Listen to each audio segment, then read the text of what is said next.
কথাগুলো শুনে যাবেন। রোজা রেখে কেউ যদি মারা যায় তার সঙ্গে কবরে কি ঘটে, তার সঙ্গে কবরে কি আচরণ বিধি হয়?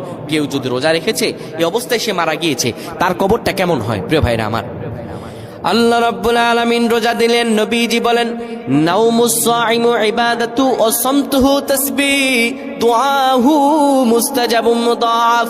বিশ্ব নবী মুহাম্মদুর রাসূলুল্লাহ বলেন রোজা এমন একটা ফজিলতের বিষয়, কেউ যদি রোজা রেখে ঘুমায় আমার আল্লাহ তার আমলনামা লিখতে থাকেন। অসমতুহু তাসবিহ, কেউ যদি রোজা রেখে চুপ থাকে ওই চুপ থাকাটাও তাসবিহ হিসাবে কাউন্ট করা হয়। দুআহু মুস্তাজাবুম মুদাফ, আল্লাহর কাছে কেউ যদি রোজা রেখে দোয়া করে, দোয়া করতে দেরি হয় আমার আল্লাহ তার দোয়া কবুল করতে দেরি করেন না।